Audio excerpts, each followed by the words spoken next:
ஆகாசவாணி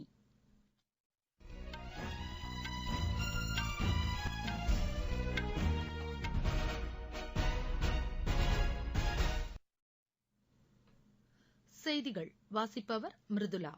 தலைப்புச் செய்திகள்: பயங்கரவாதம், தீவிரவாதம், அடிப்படைவாதம் ஆகியவற்றை எதிர்ப்பதில் ஒத்துழைப்பை அதிகரிக்க இந்தியாவும் அமெரிக்காவும் ஒப்புக் கொண்டுள்ளன.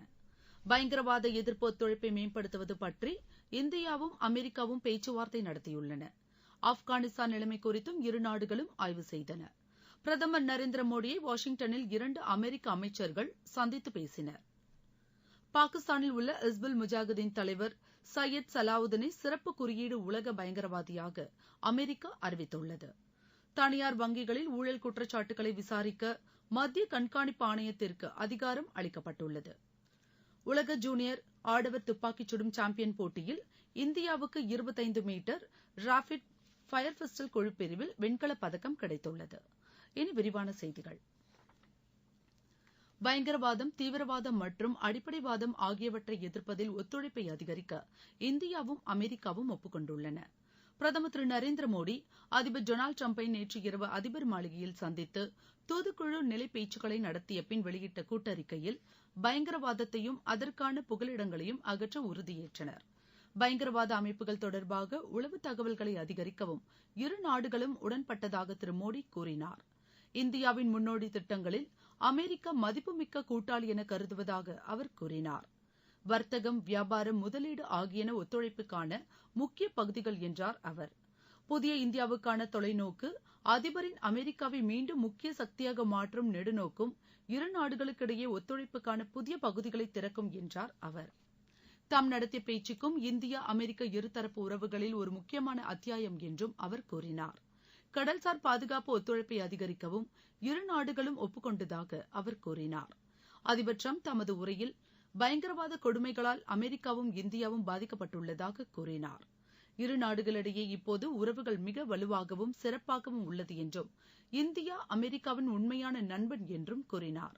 பிரதமரை கௌரவிக்கும் வகையில் அதிபர் டிரம்ப் விருந்து அளித்தார். அப்போது பிரதமர் மோடி முன்னாள் அமெரிக்க அதிபர் ஆப்ரஹாம் லிங்கன் 1965 மறைந்தபோது இந்தியா வெளியிட்ட சிறப்பு நினைவு தபால் தலைகளின் தொகுப்பை அதிபரிடம் வழங்கினார். அதிபர் டிரம்ப் பிரதமர் மோடிக்கு அதிபர் மாளிகையின் முன்னாள் அதிபர் லிங்கனின் படுக்கை அறை உள்ளிட்ட அனைத்து பகுதிகளையும் சுட்டிக்காட்டினார்.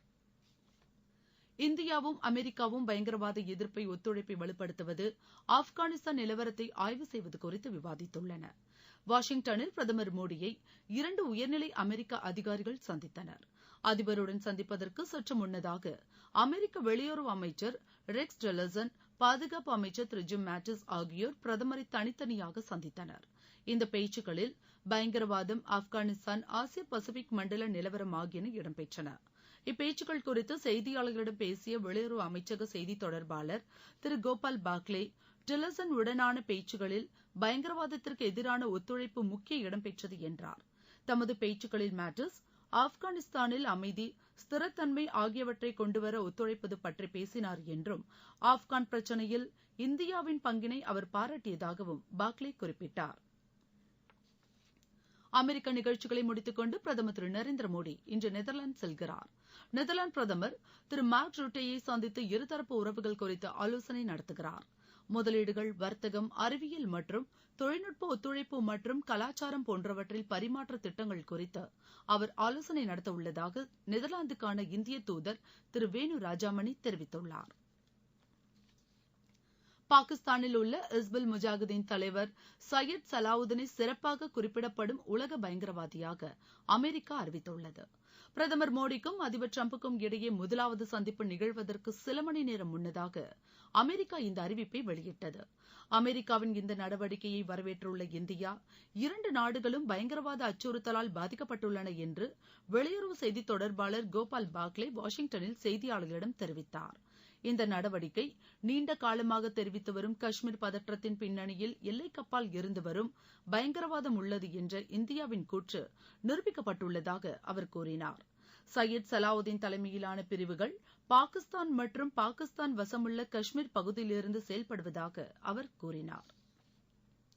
அதிபர் டொனால்டு டிரம்ப் விதித்த பயண தடை உத்தரவின் மீதான தடையை அமெரிக்க உச்சநீதிமன்றம் நேற்று ஓரளவு தளர்த்தியது. மேலும் அகதிகள் மீதான தடையின் ஒரு பகுதியை அமல்படுத்துவதற்கு அதிபர் மாளிகை விடுத்த அவசர வேண்டுகோளையும் அந்நாட்டு உச்சநீதிமன்றம் அனுமதித்தது. பயண தடை தொடர்பான அதிபர் டிரம்பின் கொள்கையை முற்றிலும் தடை செய்வதா அல்லது அனுமதிப்பதா என்பது குறித்து அக்டோபர் மாதம் முடிவு செய்யப்படும் என்று உச்சநீதிமன்ற நீதிபதிகள் அறிவித்தனர். அதிபரின் உத்தரவுப்படி 6 முஸ்லிம் நாடுகளைச் சேர்ந்த மக்களுக்கு 90 நாள் பயண தடையும் அகதிகளுக்கு 120 நாள் பயண தடையும் விதிக்கப்பட்டிருந்தது. நீங்கள் கேட்டுக்கொண்டிருப்பது ஆகாசவாணியின் செய்தி அறிக்கை. மத்திய கண்காணிப்பு ஆணையம் சிவிசி இப்போது தனியார் வங்கிகள் மற்றும் அதன் ஊழியர்களுக்கு எதிரான குற்றச்சாட்டுகளை விசாரணை செய்ய இயலும். இது தொடர்பான திட்டத்திற்கு ரிசர்வ் வங்கியும் நிதி சேவைகள் துறையும் ஒப்புதல் அளித்திருப்பதாக சிவிசி ஆணையாளர் திரு டி எம் பாஷன் தெரிவித்தார். இத்தகைய விசாரணைகளுக்கு உரிய அமைப்பு ஏற்படுத்தப்பட்டுள்ளதாகவும் தனியார் வங்கிகள் ஊழல் குறித்து தற்போது ஆராயப்பட்டு வருவதாகவும் அவர் கூறினார். 1988ஆம் ஆண்டு ஊழல் தடுப்புச் சட்டத்தை பொறுத்தவரை தனியார் வங்கி அதிகாரிகளை பொது ஊழியர்களாக கருதலாம் என உச்சநீதிமன்றம் தீர்ப்பளித்தது குறிப்பிடத்தக்கது.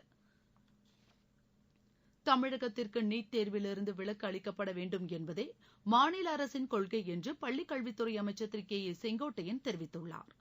கோவையில் செய்தியாளர்களிடம் பேசிய அவர், நீட் மசோதாவிற்கு விலக்கு அளிக்கும் தமிழக சட்டப்பேரவையின் தீர்மானத்திற்கு ஒப்புதல் பெற தமிழக அரசு தொடர்ந்து மத்திய அரசுக்கு அழுத்தம் கொடுக்கும் என்றார். அதேவேளையில் தமிழக மாணவர்கள் தேசிய அளவிலான போட்டித் தேர்வுகளை எதிர்கொள்ளும் வகையில் இந்த தேர்வுகளில் கேட்கப்படும் வினாக்கள் அடங்கிய புத்தகம் ஒன்றை வெளியிடவும் திட்டமிட்டுள்ளதாக அவர் குறிப்பிட்டார். பொருளாதாரத்தில் பின்தங்கிய மாணவர்களுக்கான சலுகைகள் பற்றி சட்டப்பேரவையில் அறிவிப்பு வெளியிடப்படும் என்றும் திரு செங்கோட்டையன் தெரிவித்தார். உச்சநீதிமன்ற உத்தரவுப்படி லோதா குழு சீர்திருத்தங்களை விரைவாக அமல்படுத்துவதற்கு சிறப்பான வழிவகைகளை ஆராய்வதற்கு குழு ஒன்றை அமைக்க இந்திய கிரிக்கெட் கட்டுப்பாட்டு வாரியம் பிசிசிஐ முடிவு செய்துள்ளது. இந்த குழுவை நாளை இறுதி செய்து அமைக்க முடிவு செய்யப்பட்டிருப்பதாக பிசிசிஐயின் செயலாளர் திரு அமிதாப் சௌத்ரி செய்தியாளர்களிடம் தெரிவித்தார். இந்த குழு 2 வார காலத்தில் தனது முதலாவது பரிந்துரைகளை சமர்ப்பிக்கும் என்றார். இன்னும் 2 தினங்களில் குழு தனது பணியை தொடங்கும் என்றும் அவர் கூறினார். அமர்நாத் யாத்திரிகளுக்கும் சேவை வழங்குவோருக்குமான குழு காப்பீட்டு அளவை 1 லட்சம் ரூபாயிலிருந்து 3 லட்சம் ரூபாயாக ஸ்ரீ அமர்நாத் கோவில் வாரியம் உயர்த்தியுள்ளது. தெற்கு காஷ்மீர் பகுதியில் இமயமலையில் உள்ள அமர்நாத் குகை கோவிலுக்கு ஆண்டு யாத்திரையை இந்த வாரியம் நிர்வகிக்கிறது. குகை கோவிலுக்கு செல்லும் வழியில் உள்ள பல்வேறு முகாம்களை பார்வையிட்ட ஜம்மு காஷ்மீர் ஆளுநரும் இந்த வாரியத்தின் தலைவருமான திரு என் என் வோரா இதனை அறிவித்தார். அமர்நாத் புனித யாத்திரை வரும் வியாழக்கிழமை தொடங்க உள்ளது. பாகிஸ்தானில் பஹவல்பூரில் எண்ணெய் லாரி தீ விபத்தில் உயிரிழந்தவர்களின் எண்ணிக்கை 157 உயர்ந்தது. 126 பேர் விபத்து நடந்த இடத்திலே உயிரிழந்ததாகவும் 31 பேர் மருத்துவமனையில் சிகிச்சை பெறும்போது கடந்த 2 நாட்களில் உயிரிழந்ததாகவும் அந்நாட்டு சுகாதாரத்துறை வட்டாரங்கள் தெரிவித்தன. இந்த சம்பவத்தில் அதிகம் காயமடைந்த 100கணக்கானோர் பல்வேறு மருத்துவமனைகளில் சிகிச்சை பெற்று வருகிறார்கள். பாகிஸ்தானின் பஞ்சாப் மாநிலத்தில் நேற்று முன்தினம் எண்ணெய் லாரிகள் விபத்துக்குள்ளாகி அதிலிருந்து கசிந்த எண்ணெயை சேகரிக்க மக்கள் கூடியபோது லாரிகள் வெடிப்பு ஏற்பட்டு தீப்பற்றியது. எண்ணெய் லாரியின் ஓட்டுநர், உரிமையாளர், நிர்வாகி ஆகியோருக்கு எதிராக வழக்கு பதிவு செய்யப்பட்டிருப்பதாக காவல்துறையினர் தெரிவித்தனர். நைஜீரியாவின் வடகிழக்கு பகுதியில் ஏற்பட்ட தற்கொலை பயங்கரவாத குண்டுவெடிப்பு தொடர் சம்பவத்தில் 7 பேர் உயிரிழந்தனர். இத்தாக்குதல்களை நடத்தியவர்களில் பெரும்பாலானோர் பயங்கர வெடிப்பொருட்களை அணிந்த இளம் வயது பெண்கள் என்று பொர்னோ மாகாண காவல் ஆணையாளர் திரு ஜாமியன் சுக்குவு தெரிவித்தார். ரமலான் மாத நிறைவை குறிக்கும் ஈத் கொண்டாட்டங்களின் போது விடுக்கப்பட்ட உயர்நிலை எச்சரிக்கை பின்னணியில் இந்த தாக்குதல்கள் நடந்திருப்பது குறிப்பிடத்தக்கது. ஜெர்மனியில் நடைபெற்று வரும் ஜூனியர் உலகக்கோப்பை சாம்பியன் துப்பாக்கி சுடுதல் போட்டியில் இந்தியாவின் யஷாஸ்வினி சிங் தேஸ்வாஸ் தங்கப்பதக்கம் வென்றார். மகளிருக்கான 10 மீட்டர் ஏர் பிஸ்டல் பிரிவில் இந்த சாதனையை நிகழ்த்தினார். மீண்டும் தலைப்புச் செய்திகள். பயங்கரவாதம், தீவிரவாதம், அடிப்படைவாதம் ஆகியவற்றை எதிர்ப்பதில் ஒத்துழைப்பை அதிகரிக்க இந்தியாவும் அமெரிக்காவும் ஒப்புக்கொண்டுள்ளன. பயங்கரவாத எதிர்ப்பு ஒத்துழைப்பை மேம்படுத்துவது பற்றி இந்தியாவும் அமெரிக்காவும் பேச்சுவார்த்தை நடத்தியுள்ளன. ஆப்கானிஸ்தான் நிலைமை குறித்து இரு நாடுகளும் ஆய்வு செய்தன. பிரதமர் நரேந்திர மோடியை வாஷிங்டனில் 2 அமெரிக்க அமைச்சர்கள் சந்தித்து பேசினர். பாகிஸ்தானில் உள்ள இஸ்புல் முஜாஹிதீன் தலைவர் சையத் சலாவுதீனை சிறப்பு குறியீடு உலக பயங்கரவாதியாக அமெரிக்கா அறிவித்துள்ளது. தனியார் வங்கிகளில் ஊழல் குற்றச்சாட்டுகளை விசாரிக்க மத்திய கண்காணிப்பு ஆணையத்திற்கு அதிகாரம் அளிக்கப்பட்டுள்ளது. உலக ஜூனியர் ஆடவர் துப்பாக்கிச் சுடும் சாம்பியன் போட்டியில் இந்தியாவுக்கு 25 மீட்டர் ரேபிட் ஃபயர் பிஸ்டல் குழு பிரிவில் வெண்கலப் பதக்கம் கிடைத்துள்ளது. இத்துடன் இந்த செய்தியறிக்கை நிறைவு பெற்றது.